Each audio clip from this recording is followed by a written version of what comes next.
అందరికీ నా హృదయపూర్వకమైన నమస్కారాలు తెలియజేసుకుంటున్నాను. ఈ టైంకి ఇంట్లో పడుకునే టైం, నేను నిద్రపోయే టైం జనరల్గా. ముఖ్యంగా ఈ సినిమాకి నీకు సంబంధం ఏంటని ఎవరన్నా అడిగాడు అనుకోండి, I don't have answer for that. నేను యాక్ట్ చేయలేదు, మ్యూజిక్ డైరెక్టర్ ఎవరు ఏంటి ఏమీ తెలియదు. నేను ఈ ఫంక్షన్కి రావడానికి ముఖ్యమైన రీజన్, మంచి మనిషి, మంచి ఆలోచనలు ఉన్న మనిషి, మంచి కార్యాచరణ ఉన్న మనిషి, అంతకు మించి మంచి భక్తుడు, నా మిత్రుడు అర్జున్. నాకు ఫోన్ చేసి, బ్రహ్మానంద గారు మా అమ్మాయి సినిమా ప్రీ రిలీజ్ ఫంక్షన్, అక్కడితో ఆయన వాయిస్ కట్ అయింది, నా వాయిస్ అందులో ఇంక్లూడ్ అయింది, నేను తప్పకుండా వస్తున్నాను సార్, ఎక్కడ, ఎన్ని గంటలకి, ఏంటి ఆఫీస్ అని అడిగాను. ఎందుకంటే యాక్టర్స్ చాలామంది ఉంటారు, actors with character, actors with humanity, actors with culture, actors with behaviour. Very few people will be like that. That's one of the gentlemen, Mr. Arjun. I love him. అందుకని నేను ఇక్కడికి వచ్చాను. రెండో పాయింట్, నాకు ఈయన చెప్పిన దానిలో ముగ్గురు వ్యక్తుల్ని నేను సన్మానిస్తున్నానండి.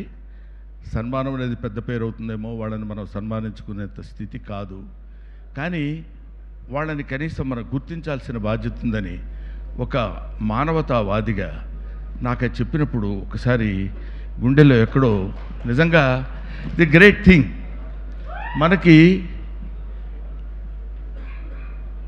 దైవం మానుష రూపేణ అని, భగవంతుడు మనిషి రూపంలో ఉంటాడని ఇందాక తమ్ముడు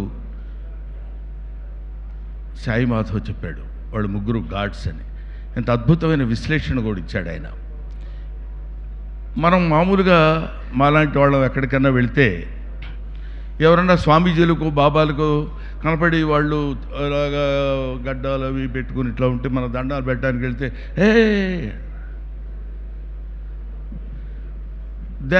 we think they are the embodiments of God, but they are not. ఎందుకు కాదని అంటున్నానంటే, ఆయన సృష్టించినటువంటి ఈ విశ్వజనీయమైనటువంటి ఈ సృష్టిలో తన బిడ్డొచ్చి తన పాదాలకు నమస్కారం చేస్తానంటే, వద్దు వద్దు నువ్వు తాగటానికి వీలేదు ఏ తండ్రి అనడు. ఇంతమంది తండ్రుల్ని సృష్టించినటువంటి భగవంతుడు అసలే అనడు. అందుకని ఆ ముగ్గురు, ఇందాక తమ్ముడు చెప్పినట్టు 70 గజాల ఎప్పుడొస్తే కబ్జా చేసుకుందామనే వాళ్ళకి 70 ఎకరాల భూమి చదువుకుని, తన చదువును పక్కన పెట్టి ఒక అడవిని సృష్టించినటువంటి వ్యక్తి. పాములతోటి మనకు మామూలుగా చాలామంది చెప్తుంటారు, ఏం చెప్తుంటారంటే శివుడు మెళ్ళో పాము ఉంటుంది. శివుడు మెళ్ళో పాము ఎందుకు ఉంటుందంటే ఏదో పాముని కాదు.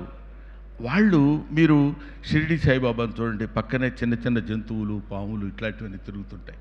వాటిని మనల్ని మామూలు మనుషుల్ని ఎలా అయితే మనం ప్రేమిస్తామో, అభిమానిస్తామో, దగ్గరికి తీసుకుంటామో, అలాగే జంతుజాలాన్ని, కీటకాల్ని.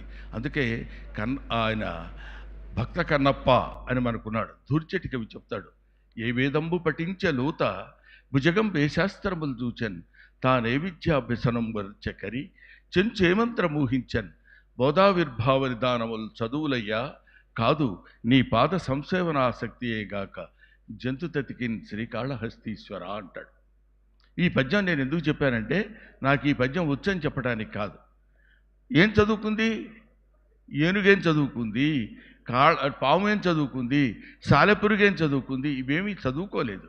వాటికి తెలిసింది ఏంటంటే దైవారాధన చేయటం, దేవుడు పాదాల దగ్గర పడి ఉండటం మాత్రమే తెలుసు. అటువంటి వాళ్ళు, ఆ దేవుడు ఉన్నాడో లేదో మనకు తెలియదు, మనకు కనిపిస్తాడో లేదో మనకు తెలియదు, కానీ నిజంగా they are the gods on the surface of earth. That's truth people. వీళ్ళ ముగ్గురిని ఈయన పట్టుకుని తీసుకుని ఇక్కడికి రావాలి అనేటువంటి బాధ్యతని అందరికీ ఒప్పచెప్పడు భగవంతుడు, కొంతమంది మాత్రమే ఒప్పచెప్తాడు. అటువంటి వాళ్ళల్లో పరమ భక్తుడైనటువంటి వాడు అర్జున్. నాన్న, నీ కూతురు ప్రీ రిలీజ్ ఫంక్షన్ చేసుకుంటున్నావు, అందరూ చేసినట్టు అనేది కాకుండా ఏదో ఒక గొప్పతనం, ఒక నిజాయితీ, జీవితాన్ని త్యాగాలు చేసినటువంటి మనుషుల్లో గొప్పవాళ్ళు, మనుషుల్లో దైవత్వం ఉన్నటువంటి వాళ్ళని నువ్వు చూజ్ చేసుకుని వాళ్ళకి సంతృప్తికరంగా నువ్వు సంతృప్తి పడే విధంగా వాళ్ళని గౌరవించరా అని పరమేశ్వరుడు అతనిలో ప్రవేశించి ఈ పని చేయించాడేమో అనిపించింది. ఇటువంటి పని, ఇలాంటి అద్భుతమైనటువంటి కార్యక్రమం చేయటానికి కొంతమందిని నియమిస్తాడని చెప్పాను కదా భగవంతుడు. అటువంటి వాళ్ళలో అర్జున్ ఒకడు. చిన్నవాడైనా ఎంతో మంచి మనిషి. అతను ఇలాంటి పని చేస్తున్నాడు అన్నప్పుడు నేను అనుకున్నాను, వాళ్ళు ఎలాగో కాళ్ళకు దండం పెట్టేటప్పుడు పాదస్పర్శ చేయనివ్వరు, కానీ వీళ్ళు మాకు బేవర్స్గా దొరికారు, మాకేమీ ప్రాబ్లం లేదు. ఈ దేవుళ్ళకి మనం ప్రత్యేకంగా యజ్ఞాలు యాగాలు చేయాల్సిన అవసరం లేదు. వీళ్ళు భూమి మీద సంచరించేటువంటి జంతువులు కాబట్టి వీళ్ళొక కన్నప్పలు, వీళ్ళొక మహానుభావులు. వీళ్ళని స్మరించుకుని స్పృశించుకుంటే దేవుణ్ణి స్పృశించినటువంటి ఆనందం కలుగుతుంది, భక్తి కలుగుతుంది, సంతృప్తి కలుగుతుందని ఈ 3 రీజన్స్ వల్ల నేను ఇక్కడికి రావాలనుకున్నాను. ఒకటి.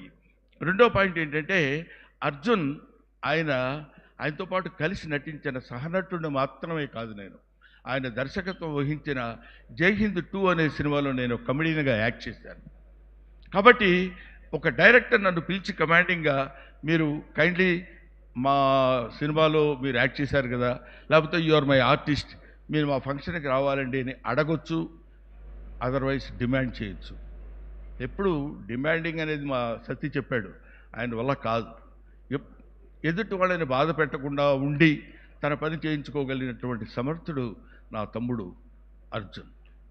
కాబట్టి అతను పిలిచినప్పుడు నేను తప్పకుండా రావాలి, వెళ్ళాలి అనేటువంటి, ఎవరైనా వెళ్ళేటప్పుడు కూడా అడిగారు, ఏమంటే మీరు సినిమాలో యాక్ట్ చేశారా? అదిగో అశోక్ కుమార్ గారు కూడా అడిగారు ఇందాక, మీరు ఉన్నప్పుడు ఈ సినిమాలో ఉన్నారండి మీరు? ఈ సినిమాలో లేను, కానీ సినిమాలో ఉన్న లెజెండ్స్, ఇంటర్నేషనల్ స్టాండర్డ్స్ ఉన్నట్లు ఉన్నారు ఇక్కడ. That is Sathyaraj, Prakash Raj. వీళ్ళు they are not ordinary people. వాళ్ళు పైకి అంత సాత్వికంగా కనపడి extraordinary abundant talent as well as depth of knowledge ఉన్నటువంటి మనుషులు. వాళ్ళు యాక్ట్ చేస్తుంటే క్యారెక్టర్స్ కనపడతాయి తప్ప నటీనటులు ఎక్కడా మీరు కనపడరు. అటువంటి నటీనటులతోటి ఈ సినిమాని నిర్మించేటువంటి అర్జున్ డెఫినెట్గా సక్సెస్ అవ్వాలి. మంచి మనుషులకి సక్సెస్ డెఫినెట్గా ఉంటుంది. ఎప్పుడు అర్జున్ అనే వ్యక్తి వాళ్ళ అమ్మాయిని హీరోయిన్గా పెట్టి సినిమా చేసి తనలో ఉన్నటువంటి Aishwarya is just the blood of Arjun, just the air of Arjun, just the food of Arjun, just the blood of Arjun. తన గాలిని, తన నీటిని, తన ఆహారాన్ని, తన రక్తాన్ని పంచుకొని పుట్టినటువంటి బిడ్డని తనంత బిడ్డగా చేసుకోవాలనే కోరికతోటి అతను నిరంతరం శ్రమిస్తూ తనే దర్శకత్వం వహించి తనే ఆర్థిక బాధ్యతలని స్వీకరించి ఈ సినిమాని నిర్మిస్తున్నందుకు అతనికి శుభం జరగాలని నిజం